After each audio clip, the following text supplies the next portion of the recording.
Ante todo, buen día. Vamos a iniciar la primera clase de Neurociencias 1 acerca de su introducción.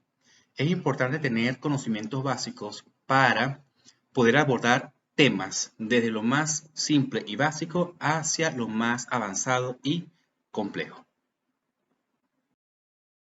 Vamos a definir en primer lugar lo que es las neurociencias. Es la disciplina encargada de estudiar el sistema nervioso y todos sus aspectos, con o sin patología. En esta definición vamos a aclarar varias cosas. En primer lugar, se estudia todo el sistema nervioso, tanto el sistema nervioso central como el sistema nervioso periférico, que más adelante vamos a definir qué significa eso. Esa es una clasificación que se hace desde el punto de vista anatómico. La neurociencia abarca todo, desde el estudio de las vías moleculares, cómo actúa el sistema nervioso, hasta integrar toda la parte anatómica, fisiológica, para poder entender su funcionamiento. Entonces, la neurociencia es una ciencia muy compleja y larga de estudiar. Fíjense, lo que está dibujado aquí es una neurona, ¿ok?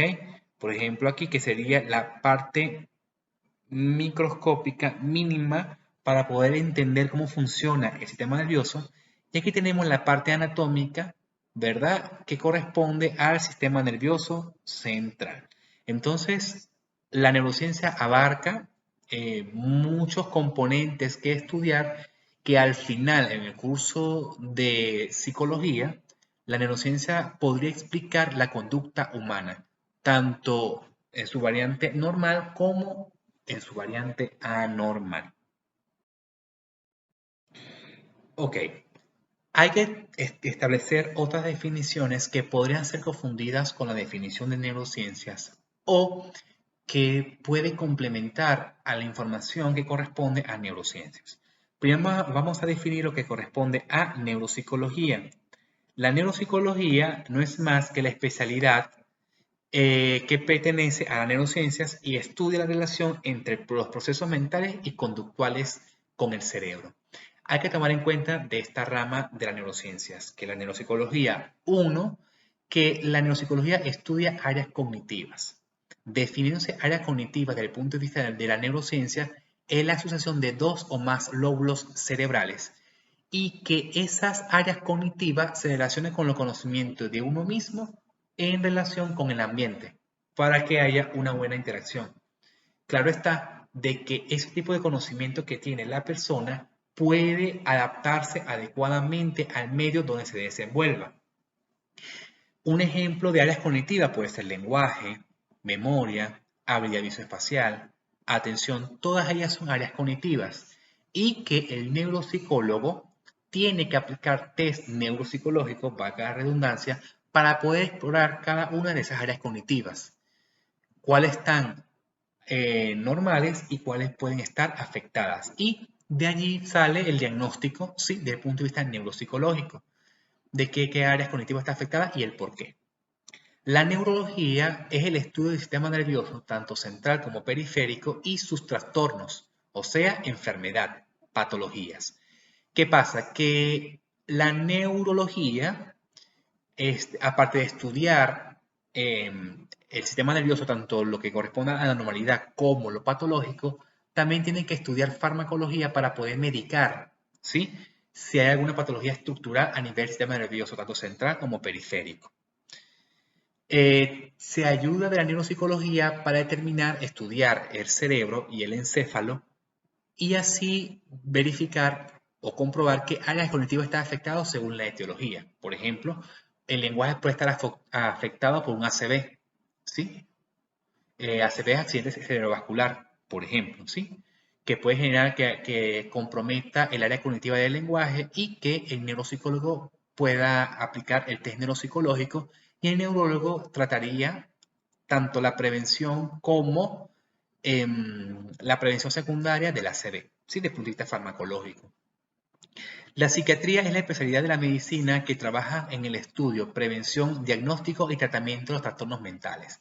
Fíjense que aquí la psicología clínica se asocia a psiquiatría y es importante porque tienen que manejar criterios en común para llegar al diagnóstico certero. ¿sí? Por ejemplo, tratar la esquizofrenia, tratar los trastornos bipolares, depresión, ansiedad. Y todos los trastornos hay un tratamiento farmacológico y no farmacológico. Los tratamientos farmacológicos lo aporta psiquiatría y los tratamientos no farmacológicos lo podría aportar tanto psiquiatría como psicología. ¿Ok? También los psicólogos pueden dar el diagnóstico según los test que se apliquen a los pacientes con trastornos mentales y dar un diagnóstico para el tratamiento no farmacológico que sería la psicoterapia. La psicopatología es el estudio científico de la conducta anormal, tanto aspectos descriptivos como etiológicos. Eso quiere decir de que psiquiatría y psicología deben de conocer psicopatología, porque estamos hablando ya de trastornos mentales, para su diagnóstico y tratamiento. Para psiquiatría farmacológico y no farmacológico, para psicología aplicar test y tratamiento no farmacológico. Fíjense que cuando se estudia neurociencias, se debe estudiar qué ocurre cuando el ser humano atraviesa en un momento determinado una sensación o una experiencia. Por ejemplo, ¿qué pasaría si, por ejemplo, aquí está la chica que está feliz? ¿Qué ocurre a nivel cerebral? ¿Qué ocurre a nivel cerebral cuando la persona experimenta un atraco? ¿Qué experimenta en el caso que el delincuente, qué ocurre a nivel cerebral en el delincuente y qué ocurre a nivel cerebral la víctima? ¿Sí? ¿Qué ocurre a nivel cerebral cuando las personas se comunican mediante lenguaje? ¿Cómo ocurre ese proceso en el cual los pensamientos de una persona pueden ser expresados mediante el lenguaje verbal, mientras que la otra persona al mismo tiempo esté escuchando la información que está emitiendo esta persona y que lo pueda comprender adecuadamente? Entonces allí podrá ser explicada por la neurociencia. ¿Qué ocurre en este proceso? Sí, que estas personas cocinan, por ejemplo. ¿Qué ocurre a nivel mental o a nivel cerebral con respecto al proceso en el cual puede llevar a cabo la preparación de un alimento? ¿Qué elementos se toman en cuenta a nivel cerebral para poder tener una interacción social adecuada? Acuérdense que una persona que no tenga una interacción social adecuada es un trastorno mental, ¿ok?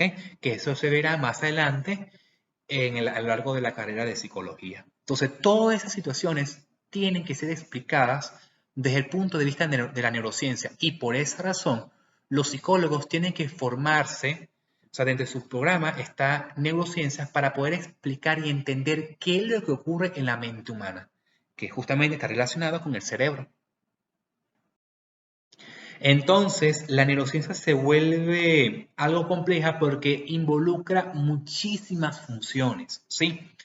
El centro de estudio del psicólogo es estudiar el encéfalo, ¿ok?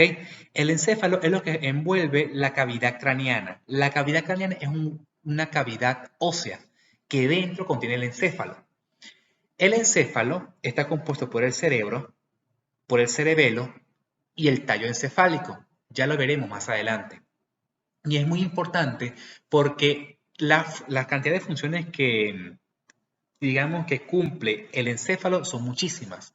Entonces, a lo largo de neurociencias 1 y de neurociencias 2 se abarca, ¿sí?, en la mayoría de las funciones que ocurre a nivel encefálico. Entonces, imagínense que también a través de la neurociencia se puede explicar por qué un paciente o una persona sufre de insomnio. Eso podría ser explicado a nivel encefálico, el ciclo del sueño y vigilia.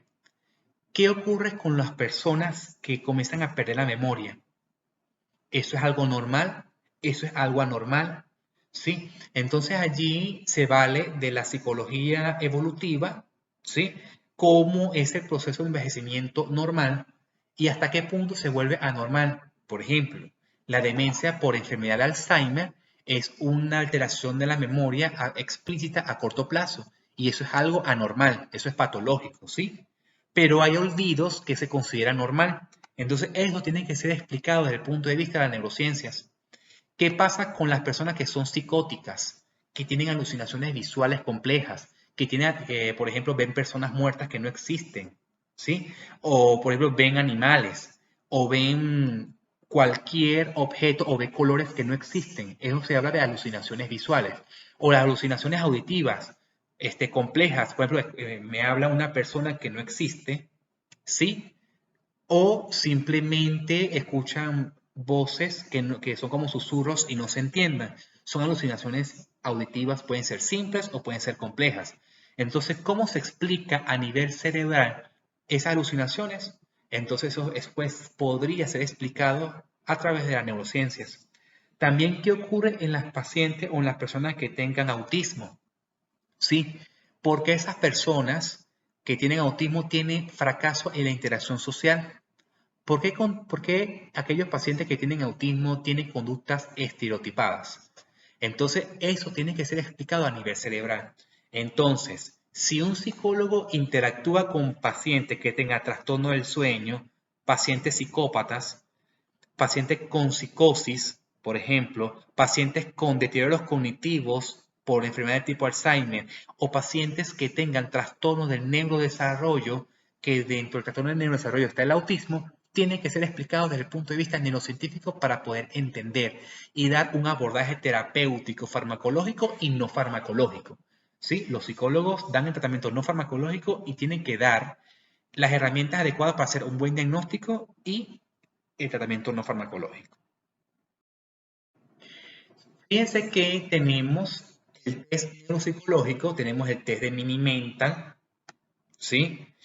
Tenemos el test de MoCA también, y otro tipo de test dependiendo de la edad, dependiendo de qué es lo que se quiere buscar. Entonces, los test neuropsicológicos es para evaluar solamente áreas cognitivas.